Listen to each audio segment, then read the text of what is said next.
Fed up of floor robes, driven to distraction and drowning with doom boxes? Tired of living in chaos? Welcome to Decluttering Untangled, how to declutter when you're overwhelmed, ADHD or autistic. I'm going to help you uncover the secrets to decluttering, no matter what hurdles you face. You'll discover how to declutter, de-stress and transform your world. I'm Heather Tingle, reformed hoarder, neurodivergent declutter queen, and your guide through the maze of mess. Let's get untangled.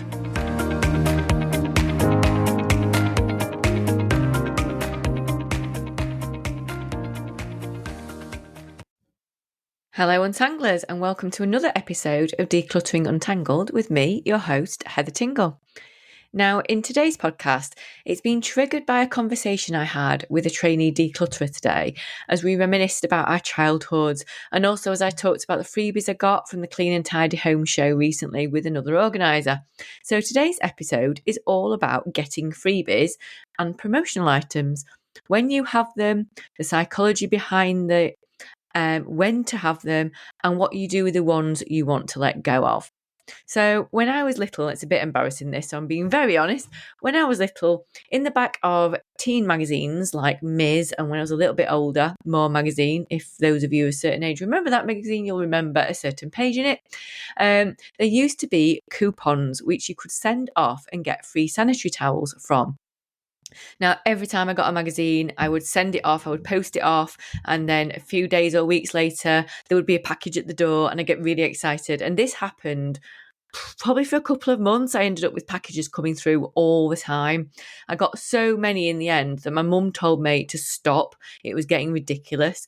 And then when I got a little bit older, I was very privileged to be able to go and stay in hotels, and I would love the free toiletries.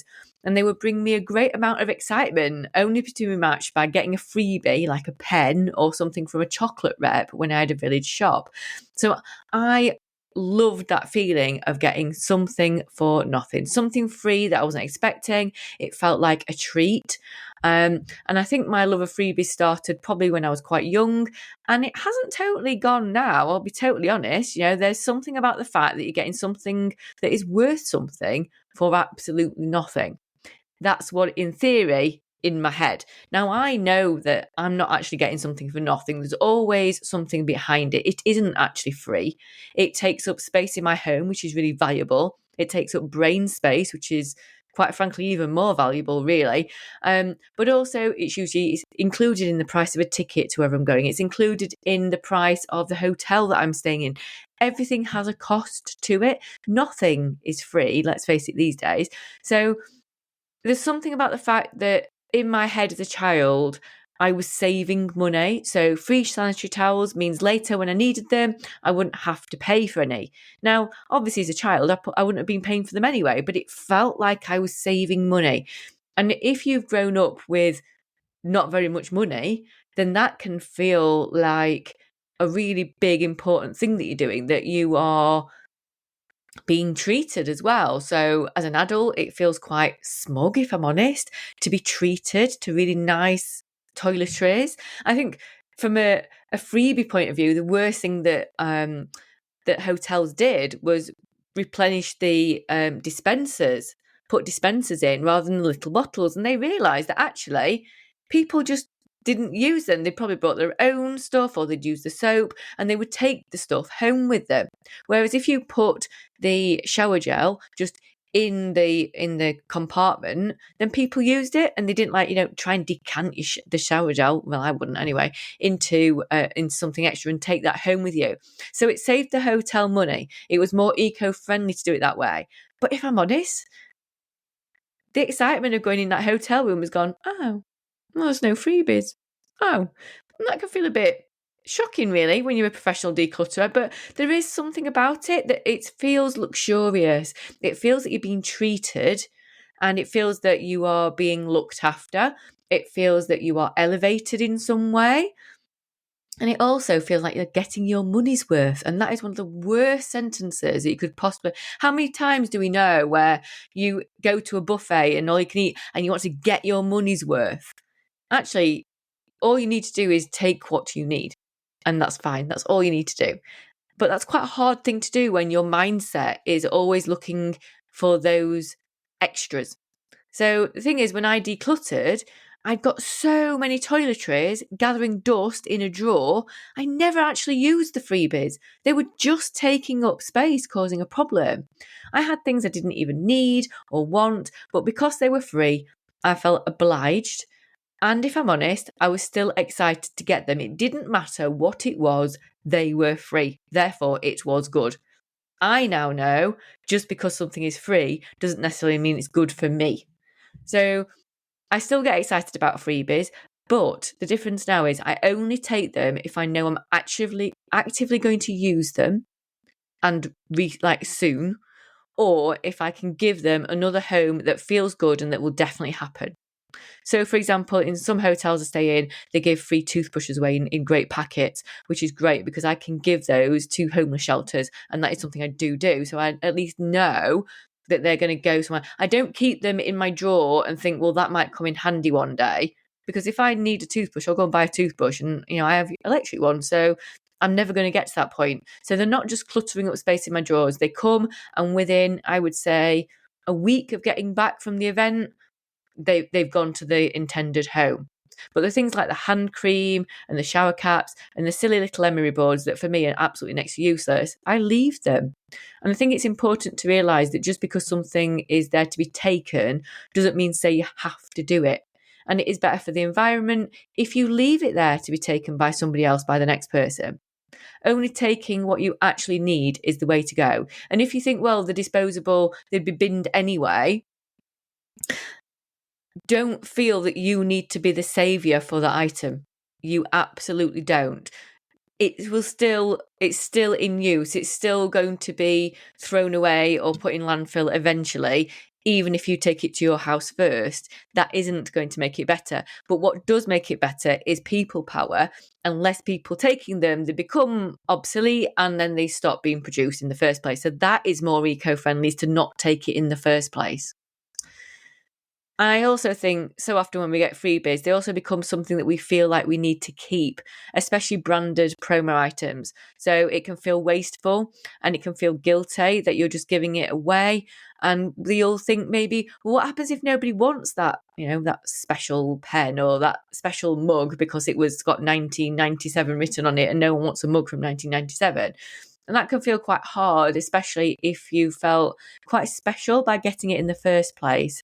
So I think it's important to look past the manner in which you got it and the connection to the brand or whatever it is, and look at the item as the product that it actually is. So I will never say no to a branded pen, but that's nothing to do with the branding. That's only because I write a lot and I get through a lot of pens and it saves me buying them. But I get maybe one free pen a year, which is absolutely adequate for my needs. Like I've got a few pens, I know exactly where they are. The pen pot has got space for a few more pens. If it was full, then I would then not take a pen. It's not a connection to the hotel. It's not a, freebie that I got for nothing and didn't I do well and save money. It is just a pen. But one hotel in particular has got a really great writer. I don't know where they buy the pens from, but it writes really well. So I will get another one of those if I go back into that hotel because it fits in my diary loop and it's a really good pen. I really like how it writes. But I could probably get exactly the same by buying one, and it'll probably be a hell of a lot cheaper than the hotel room. So I don't think of it as a branded item anymore. For them, it is a way to get their brand out there. You are advertising for that brand. That's all it is. It's a transactional thing. We will give you this thing, which you will then use, and you are doing our advertising for us. I don't want to be a walking billboard for anybody other than myself. So I don't like freebies that do that. For me, it is a pen. I use it for its use, and that is useful, and that is it. It can also feel quite hard to say no to being given freebies. It hits our people-pleasing sensor that we feel we should be grateful for being given it and not look ungrateful. And I think that is very deeply ingrained in us as well, that we should be grateful for what we've got, and having something extra, we should be really happy that we've got it. But actually, it's totally okay to say, thanks, but I just don't need one of those right now. Or I don't have space for that right now. Honestly, no one will mind. They will not be offended. They might be a little bit shocked because someone said no to freebies, but it does come easy with practice. And I can guarantee you that the person giving away those freebies is handing them out thinking, yeah, I don't blame you. So ask yourself, is this something you would buy? Will you use it? Do you have space for it? Where will it live? Before thinking of giving it to someone else, ask yourself, would they message you to ask for that item? Because if not, you might just be adding to their burden of free stuff too. Ask yourself if you're going to go somewhere, like if you're going somewhere with the promotional stuff, so you know that might happen. Before you get there, it would be good to ask yourself, what would be good to get from this thing, if there is any, and pick maybe 1 or 2 items. And then if you get one of those 2 items, that's great. Take that home. Don't feel guilty. But also ensure that you get to use it straight away. So, for example, my pen didn't go in a drawer, didn't stay in my handbag. It went straight to my diary loop to use because my other pen had broken. So it was good timing.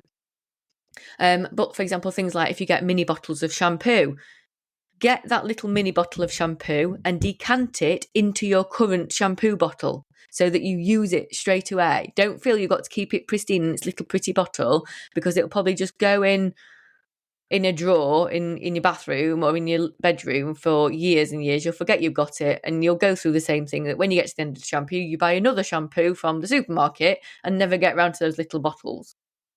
So decant it straight away. Okay, I hope that has given you some things to think about. So what I would love you to do, and this is a little challenge for you, look around your house and let me know, either by fan mail or by posting in the Facebook group.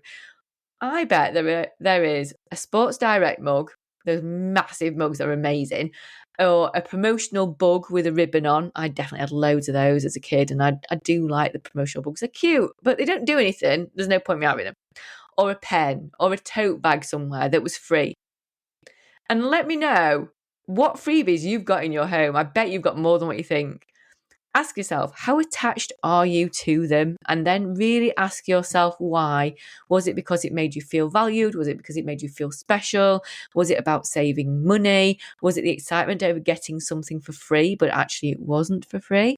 And just have a think about that and see what comes up. So until next time, be kind to yourself, remember you're not alone, and keep untangling. Thanks for joining me for today's episode of Decluttering Untangled. If you found anything that I've said today helpful, please do me a favour, hit that subscribe button or leave me a review. It's like receiving a virtual high five that keeps me going and lets me know that I'm helping real people out there and I'm making a difference. Please remember, you're not alone in this. I'm building a community of fellow untanglers over on Facebook. Just visit the show notes for the link to my free decluttering community. So until next time, remember, you're not alone, you're not lazy, you can untangle your life.